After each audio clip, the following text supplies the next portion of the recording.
In addition to playing some of your favorite Disney characters, Josh Gad stars as Herman Judd, an eccentric, narcissistic billionaire entrepreneur on Armando Iannucci's space farce Avenue 5. And he also has an animated musical series coming up soon called Central Park. I'm Rob Lucuria, senior editor at Gold Derby. And Josh, is Herman Judd the most ridiculous, insane creation that you have ever played to date? I think I can safely say without hesitation, yes, and yes. Herman Judd is a collection of individuals who I call false entrepreneurs, sort of the 21st century version of what I think would have been very different in the 20th century. People like Elizabeth Holmes, who created Theranos, people like Billy McFarland, who created the Fire Festival. They're people who are ready to market an idea without actually putting in the time to deliver on the promise of an idea. And Herman Judd definitely follows in those footsteps. And he's somebody who is clearly lacking the expertise and skill set to navigate a crisis during a time when what's needed the most is leadership and a willingness to know what we don't know and be honest about it. Now, all of that is to say we had no idea at the time we were making Avenue 5 that we were shooting a documentary. So I am definitely honored and thrilled that I got to play such a bizarre, wonderfully eccentric character like Herman Judd. Yeah, you're speaking and I'm thinking, hang on, am I watching CNN? Like, I don't quite know what you mean. Like all the gold's paraphernalia in his room and he has no idea what's going on in the crisis. It's, I thought Avenue 5 was really enjoyable. It's really funny, typically for Armando's work and his team. I've never thought a spaceship surrounded by dead bodies and feces, like, as your character says it's a turd sleeve or a halo of grime, would work. But it actually really does. The series mines that for as much comedy as possible. When you pick up a script and you read off the wall ideas like that, do you sometimes wonder, is this going to land? Is this going to work? Or are you just ready to give it your best shot? I'm ready to give it my best shot because Armando Iannucci is one of those creative entities who's earned that trust. I think in the loop, Veep, Death of Stalin, and his upcoming film, which I've been blessed enough to see, David Copperfield, are all testaments to the comedic prowess and the genius that is Armando's very unique mind. And, I don't think that we all realized or could have realized how prescient a lot of Avenue 5 would ultimately be.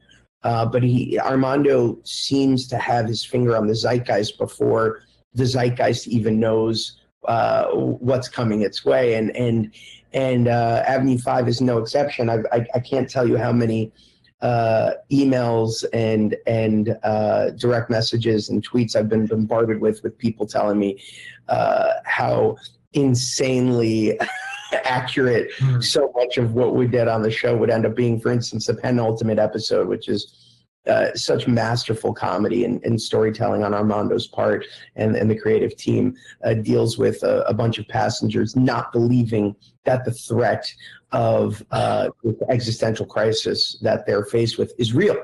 And so they make the decision that because it's not real, because it's special effects, they're going to walk out of the airlock.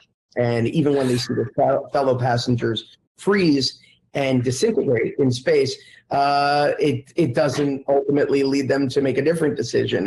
And the amount of people who have sent me images of protesters without wearing masks, all crowding in tight spaces, screaming at people to open everything up again, is eerily similar, I think, in many ways. And I think we all obviously feel the frustration of not being able to get back to our daily lives and how necessary, income is for all of us, but sort of throwing safety and caution to the wind and being like, no, I don't believe this is I think the dangerous message that Avenue 5 warns against. You know, when that episode happened, I looked at my phone to check when was this shot? Like, hang on, how is this possible that that it is so eerily accurate to the crazy situation that's going on, particularly in the States? And it also reminded me of another episode where there's a scene where passengers are whipped up in a frenzy and want to see Frank airlocked, played by Andy Buckley, and Herman was all over that. Like he's like, yeah, goading security guards on to do it. And I just thought, who is this guy? Is he a psychopath? Like, is there more to it than that? No, there is. I think it's very easy to assume at the beginning that Judd, who exhibits a lot of the behavior of a sociopath, would actually be one. But I think what we learned throughout the season is he's really not. He is basically a guy who was stunted by being given a silver spoon at a very young age and never being told no. He's somebody who is as scared of the unknown of being trapped on this ship for God only knows how long, with a group of passengers who are clearly and justifiably very angry. He is as vulnerable and as scared as any of them. And the difference between he and a sociopath is I think he's more of a child and has this childlike wonderment to him because he is so clearly out of his depth. And towards the end actually has a turn where he recognizes he doesn't know what the hell is even going on. And he recognizes that, you know, this idea that he could control everything, that he could claim to be an expert even when he lacks any expertise in anything that could possibly save these 5,000 souls, is dealt a serious blow by a heavy dose of reality. Yeah. And that seems to happen a lot more towards the back end of the first season. For example, there's a great episode where there's this incessant beep that is driving all the passengers crazy, and it starts getting quite dark. I found the season actually shifted midway through and became more subversive. Was that intentional from what you can understand when you guys were preparing for the season, or did that kind of happen more organically? No, I was very well aware reading the scripts just how subversive and dark they were becoming. I'll never forget like slamming the script shut when we got to the airlock scene and just throwing my script in the air with just giving in to the insanity of what we were doing. It's just like a profound moment of just madness and joy of being like, this is the craziest thing I've ever been a part of. But you learn to not only trust but admire the bravery of Armando going to places that nobody else would dare explore, and you know, thank God for his vision, because it really is so prophetic, and I think it provides not only really eerie parallels to the place that we find ourselves in now, but I think hysterical parallels. And now more than ever, we just need a good laugh. Oh, we so do. And it's handy that we have a really great cast on that show, including Hugh Laurie. You're all doing really funny work. Speaking of a good cast, that's my attempt at a segue. Let's shift gears. Like, Central Park is such a joy. It's very funny, but most of all, the songs are incredible. I wasn't expecting that kind of soundtrack. Kristen Bell, Catherine Hahn, Debbie Diggs, Titus Burgess, Stanley Tucci, Leslie Odom, and yourself. All fantastic set of pipes on you all. Who surprised you the most in that cast in terms of, wow, that person could sing? Catherine Hahn. Catherine Hahn. You know, Central Park, which I have to say is one of the greatest joys of my life, from the perspective of being a co-creator on the show with the brilliant mind behind Bob's Burgers, Lauren Bouchard.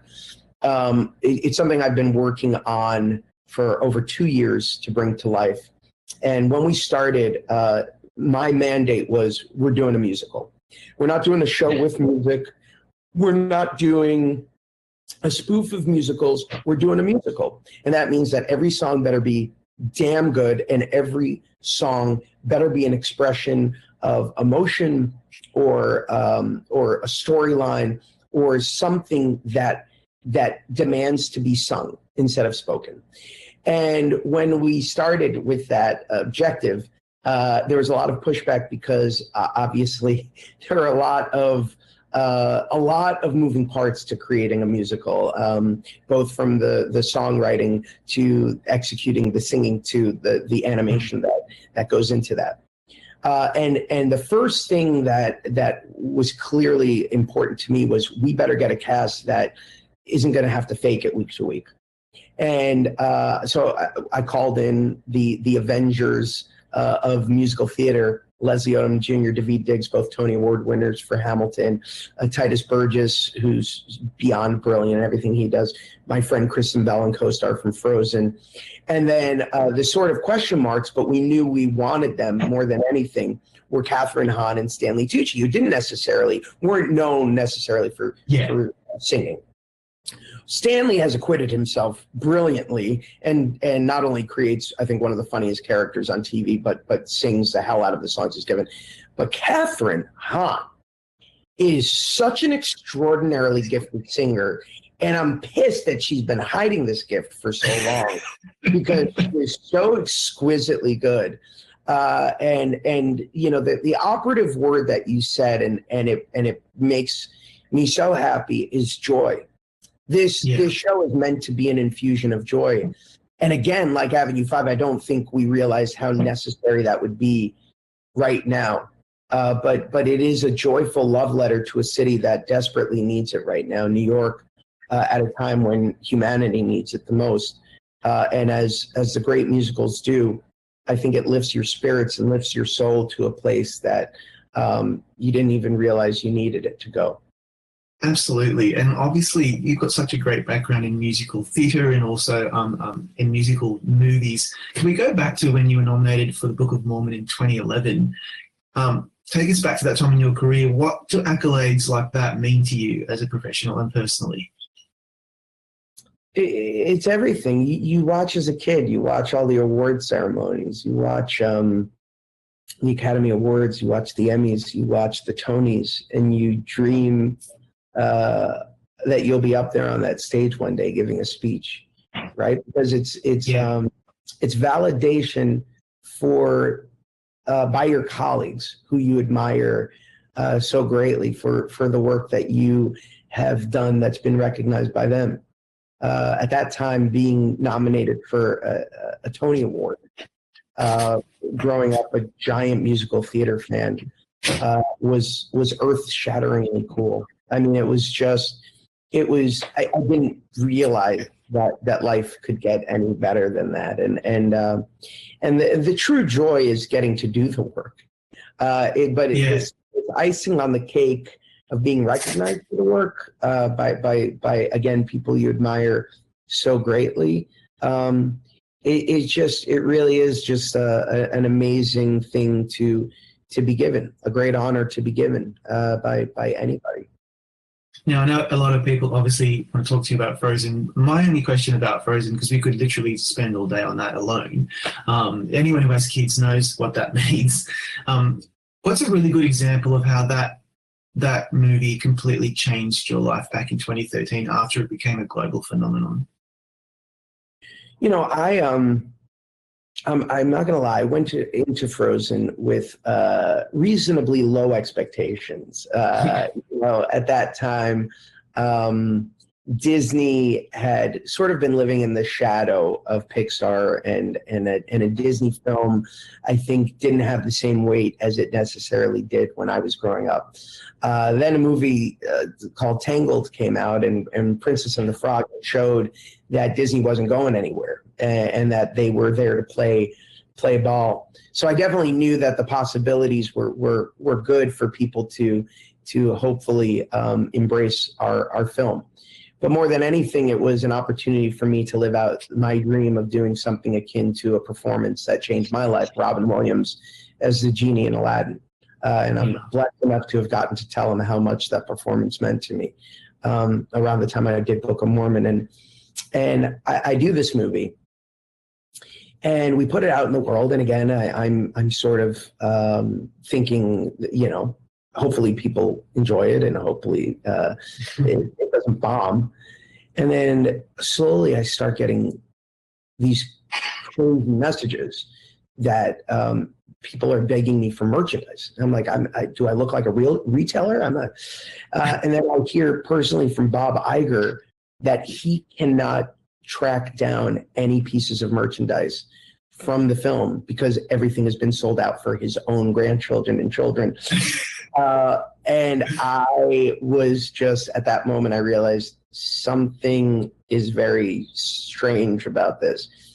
And then it just had this, it had this snowball effect. I remember being at an Academy Awards party, and Sacha Baron Cohen forcing me into a kitchen to record a message for his kids. And then similarly, Melissa McCarthy pulling me aside and being like, hey, do you mind doing a message from my children? And it just started happening more and more. And I was just like, this is so surreal. And obviously, Frozen was life-changing, but Frozen 2 has been more significant in many ways because the themes of the movie, the messages of the movie, dealing with loss, dealing with literally stepping into the unknown. Songs like "This Will All Make Sense When I Am Older." I don't know that I recognize how much any of that would really resonate with so many kids right now who are looking for answers and are rightfully confused. So I've been really humbled to see how that movie has taken on almost a new life after 6 months after it was.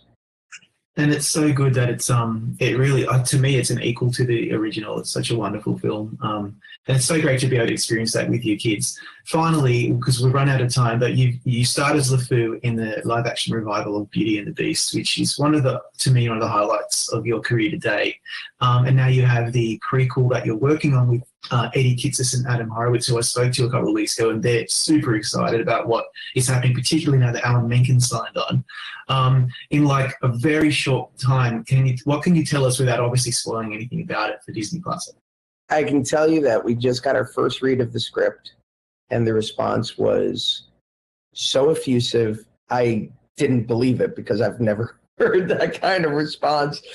But it is damn special. I think it's going to blow people's minds. We've poured our heart and souls into it, and the response by the very lucky few who have read the script in order to approve it has been nothing short of effusive. And I pinch myself every day that I get to work with such brilliant people like Adam and Eddie, who, this is our second collaboration. We did a Muppets project that unfortunately we didn't see all the way through, but we're so grateful to collaborate again, and we have definitely created something worthy of the long haul of waiting out this virus, because I promise once it's over, we're going to make something really magical. Unbelievable. Can't wait for that. And Josh, thanks so much for your time. So much to look forward to. And again, congratulations on a great performance on Avenue 5. Thank you so much for having me. I really appreciate it. Now, everyone go to Gold Derby, make your predictions, click subscribe, and don't forget to watch all of our great contender chats with people just like Josh.